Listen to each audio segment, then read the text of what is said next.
Between the hills, the stars, the sky, the river so clear, river so clear.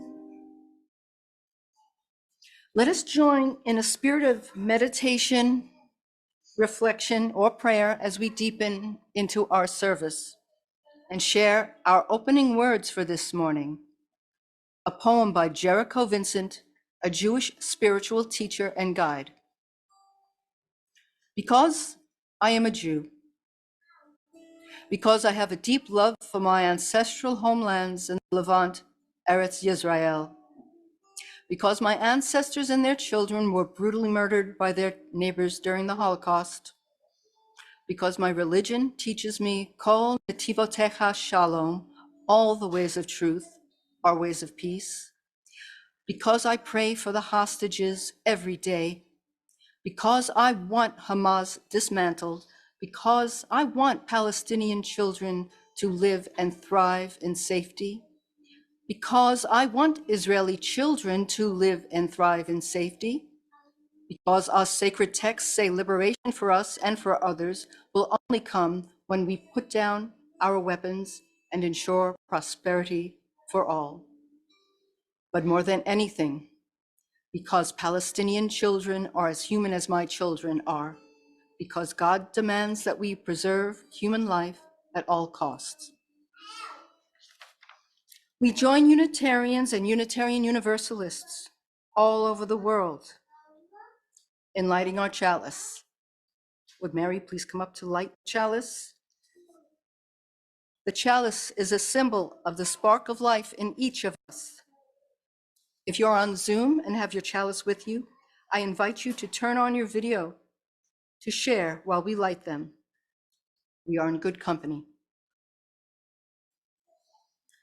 Our chalice lighting words is a poem that was shared with us by Hanna Yaffe, our speaker today. Let us light candles for peace. Two mothers, one plea.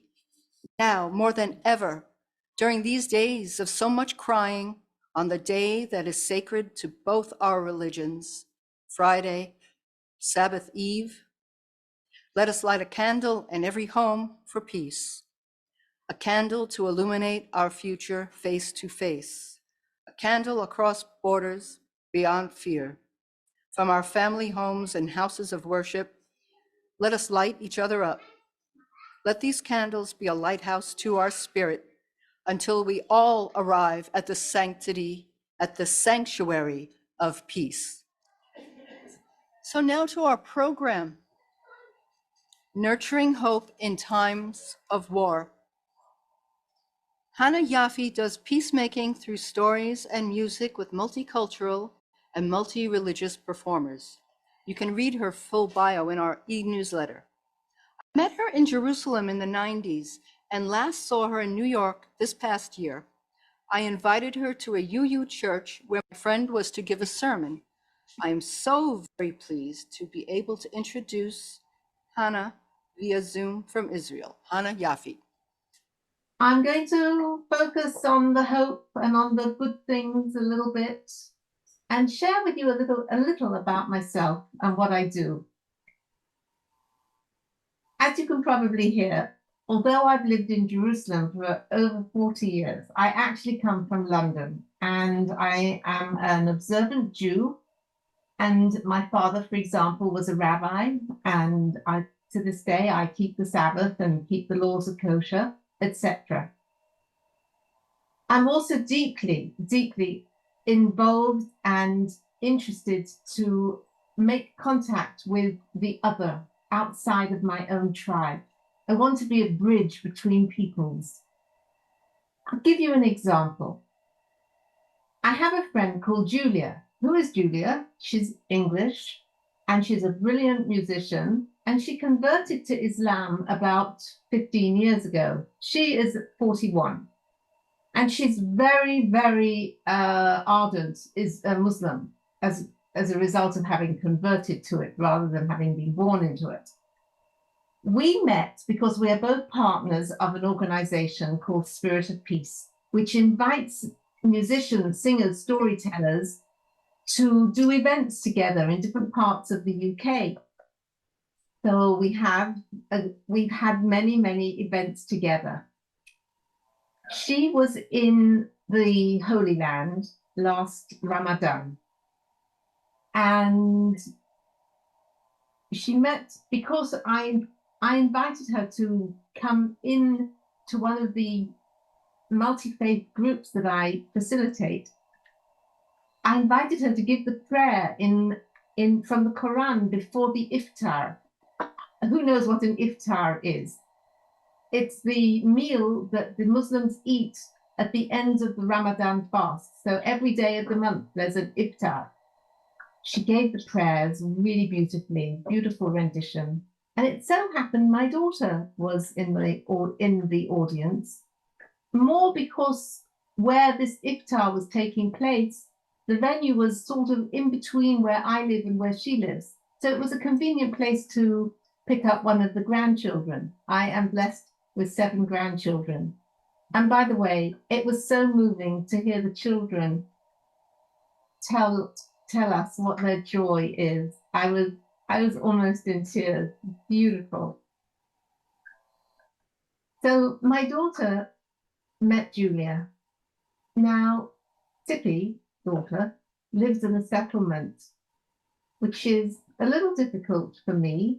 I don't really think we should be over the green line, but she's almost perfect in every other way. So what can I say?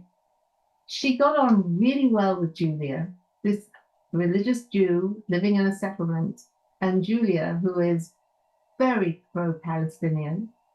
And Tippy invited Julia to come and visit at the settlement. So we arranged a certain day that I would pick Julia up outside the YMCA, which is in West Jerusalem. But something went wrong with her schedule, and she was near Ramallah at a checkpoint called the Calandia checkpoint. And she said, Hannah, why don't you come pick me up from Calandia and we'll go to your daughter? I said, Calandia? And I looked it up on my GPS system, and it said, Israelis, beware. This is a dangerous place. I said to Julia, I can't come. It's dangerous. She said to me, I am coming out of my comfort zone to visit your daughter in a settlement. You can come to a checkpoint out of your comfort zone. So I did. I drove there. It was horrendous. There was so much traffic. I pick her up, and it was a bit scary. Big checkpoint. But this is what the Palestinians go through a lot. And I took her to my daughter, and we had a lovely, lovely meeting. What made me think of sharing this with you today was because there's a sort of an end of the story, or a continuation of this story that happened just today. Because a few days ago, she phoned me up and she said, maybe you can help me, Hannah. I want to transfer some money to some friends in a refugee camp in Palestine, but I can't. It's too dangerous for me to do it using my bank account. But if I transfer pounds to your UK account, can you give them shekels, Israeli shekels? So this morning I did this. I took some money, I took the shekel, I met a guy called John, and John is going to take this money to the refugee camp because he's allowed to go there. I wouldn't be allowed to. So we did a good thing, a little step forward on the way to peace. I just made a connection between Julia, myself, John, the refugee camp. And John said they need medications. And I'm going to ask my friends if they have any medications that they don't need. Because that's something that is relatively, I could do that. A little thing, but I can do it. I really believe there's little steps like that. If many people would do small incidents of kindness to the other outside of their own tribe, I think it would have a big impact on the general picture. But it's not so common, and people are scared. And even I needed a little push to do this money changing. Could you understand that? So that's my little peace project with Julia, among other peace projects, which I can't really go into now for lack of time. Now tonight, I would like to talk about Moses. Moses, first of all, when he's a baby. And this is an episode that you all know. I also knew it, but I read it in a context. Context means everything, doesn't it? And the context was this. I'm going to just paraphrase the biblical quote. A man, it comes from Exodus chapter 2. A man of the tribe of Levi marries a daughter of Levi, and the woman conceives and gives birth to a son. She sees that he's good, and she hides him for 3 months. Now, just to remind you, this is at a time, why did she hide him? Because Pharaoh had seen in a prophetic vision that the Redeemer of Israel was going to be born. And so he said, any Jewish boy needs to be drowned. Throw them into the river, drown them. No Jewish boy is to survive. Okay? So that's why she hides her little boy when he's 3 months, and she makes him a basket, puts him in the reeds. Remember what happens next? His sister stands at a distance, and Pharaoh's daughter comes down to the river to bathe, and with her an entourage of maidens. She saw the basket among the reeds, and she said, what is that? And the maidservant brought it to her, and behold, there's a baby, and the baby is crying. And she says, this is one of the Hebrew boys. His sister said to Pharaoh's daughter, because his sister was standing not far away, shall I go get a wet nurse from among the Hebrew women who will nurse the boy? Daughter of Pharaoh said, yes. Girl went and summoned the boy's mother, who comes and nurses this little baby. But the boy grew up, and she brought him to Pharaoh's daughter, and he was a son to her. And Pharaoh's daughter, says the Bible, called his name Moses, because from the river I drew him out. There's 2 interesting things here. First of all, neither woman is given a name in this passage. Did you notice it said his sister and Pharaoh's daughter? Now we know that his sister is called Miriam. Pharaoh's daughter gets named in the Jewish oral tradition. She's named Batya, which actually means the daughter of God. So you have these 2 women, and what do? They get together, they come together, and they plot a plan of how to save an innocent baby. And it's a crime in Egypt at that time to do that, because Pharaoh's edict is to throw all the Hebrew babies into the river. But they do it. They commit what could be called a holy crime. And they have the first women's interfaith convention outside of the land of Israel in history. Well, when I read it in that context, it just struck home that this is fabulous. I have to share this as widely as I possibly can. And I read it on the website of a lady called Tamar Elad Applebaum, and she gave she shared this material with another group, and that's how I know of it. But it's a story that I've known all my life, really, but I never knew it in this particular context. I'm going to stay with Moses and jump forward quite a few decades. And this is a story that I have read, I've told it many times, and it really gives me strength in times of challenge. And I hope it will be meaningful to you, to all of you, even just to one of you. and it's this. Do you remember that there were the 10 plagues, and the Jews were slaves in Egypt, and the 10 plagues, and after God smote the slave was firstborn of the Egyptians, Pharaoh finally says, go, it's enough already, get out of here, I've had enough. And the Israelites leave Egypt, and they go from Egypt, and they are approaching the Red Sea to go into the Sinai Desert. And Pharaoh changes his mind. Now he sends his army after them. And he probably had the most up-to-date army in the area at the time. Horses and chariots and metal weaponry, etc. And these poor Israelites, who'd been slaves for over 200 years, in front of them is the sea. Behind them is an army that wants to kill them, or at least take them back to Egypt, because they were a free slave service.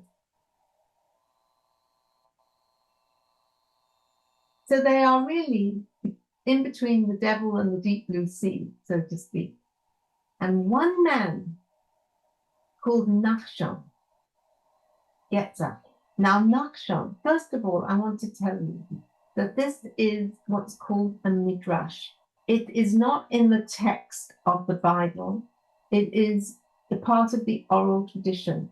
We have 5 books of the Bible and libraries of oral tradition. You don't have to believe every single letter of this oral tradition. Even Jews don't have to believe it. But there's a lot to learn. And this particular story is really, for me, has been a personal eye-opener. Nachshon is mentioned in the New Testament in the genealogy of Jesus. In the Bible, he's the brother-in-law of Aaron, the high priest. The Midrash says that he started walking, and he went to the sea, and he got into the sea, and he just started walking and went on walking deeper and deeper in the sea until the sea came up to his nostrils. And then it split. But he didn't know that it was going to split. He went in there with faith, with hope, with strength of character. And it did split, and the Israelites were saved. Now, I call that my Nachshon energy. And I'll tell you when I use it. In particular, I have a family member who's really problematic, and he sometimes phones me frequently. And I'm sure you all have somebody in your lives who phones you and your heart sinks and your tummy goes when that person calls you. Well, that's what happens to me when this particular person calls me. That if I can remember to be in what I call my Nachshon energy, it means I put my shoulders back and my shoulder blades are not maybe touching each other, but they're veering towards each other. And my body is straight and it's a physical attitude which impacts on the mental and vice versa. So in my body, I'm strong, and in my mind, I'm strong, and I approach that phone call with positivity, with hope, with the prayer that I'll say the right thing to that person, and also for myself, that I won't wilt and just crumble into myself. And truly, every time I tell this story, it has an effect on someone. And the last time this man came up to me after my presentation, and he was quite an elderly man, and he said, "You know, Hannah, you've given me the courage to do something that I have been putting off for ages. I need to go to the hospital where my wife is a patient, and I need to deal with something. And you've given me the courage, or this story has given me the courage to do it." And so I leave that with you today, with the hope that it will be good for somebody among you and impact for the good. I'm going to shift a little bit and tell you a story, because that's actually one of the things I do. I do tell stories. And this is a story about a rabbi who I would say had some flaws in his personality. However, he was also incredibly inspiring and a great musician. And he really loved humanity. Maybe he loved some parts of humanity too much, but I'm certainly not going to go down that road. His name was Shlomo Carlebach. And this is a story about him. I'm going to share two stories. They're really short. The first one is this. He was invited to go to a jail and to perform for the Jewish prisoners. It was a men's jail. And he said, "I want to go and say hello to every prisoner, please."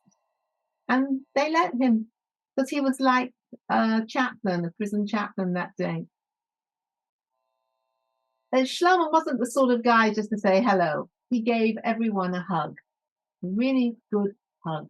And these are prisoners in a high security jail. After he was finished, one man came out and came towards him and said, "Rabbi, could you hug me again, please?" And he was a big guy, a bit scary looking. Shlomo gave him a big hug. And the guy said to him, "You know, Rabbi, if someone would have hugged me like that when I was a little boy, I don't think that I would have ended up in this place." I told that story absolutely years ago in the southwest of England, and I don't remember exactly how it ended, but this man comes up to me. I was much younger. And the man said to me, "Could I have a hug, please?" I don't remember what it did. But the story that really is more relevant to today's situation is this. Shlomo was invited to perform for the Jewish women's prisoners in a jail in Israel, a women's jail here. And when he got to this jail, he saw that only the Jewish prisoners were there. And he said, "No," he said, no. I want the Arab women and the Arabs and Jews and Christians and Muslims. I want all the women here. I don't just want the Jewish women." And what happened was the Jewish women complained they didn't want anybody else. And at first, the Muslim women were not interested to come either, nor were the Christian women. But in the end, his power was so great of love and togetherness that he brought everyone in. And in the end, they were all dancing together. The prisoners and the wardens, everyone together.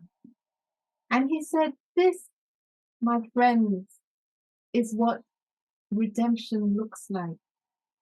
When we bridge the gaps and we are human beings together, rejoicing with one another.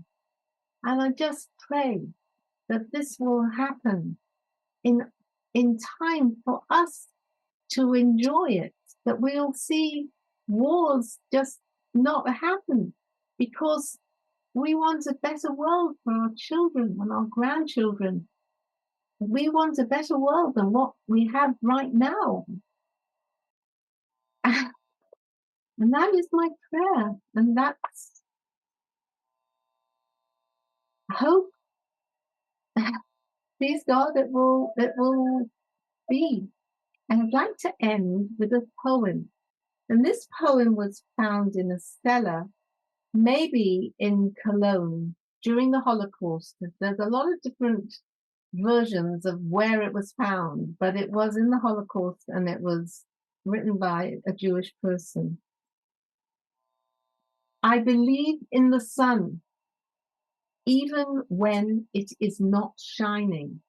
And I believe in love, even when there's no one there. And I believe in God, even when he is silent. I believe through any trial, there is always a way. But sometimes in this suffering and hopeless despair, my heart cries for shelter, to know someone's there. But a voice rises within me, saying, hold on, my child. I'll give you strength. I'll give you hope. Just stay a little while. I believe in the sun, even when it is not shining. I believe in love, even when there's no one there. And I believe in God, even when he is silent. I believe through any trial, there is always a way. Thank you. Thank you so much. And music and storytelling can be very powerful because they go into a different part of the brain. It's not the intellectual, rational part. It's heart-centered.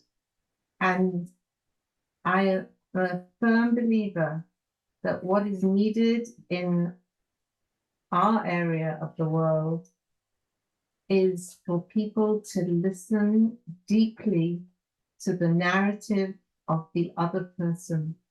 And if it can be done through story or music or song, that's a deep, profound way to connect with the other.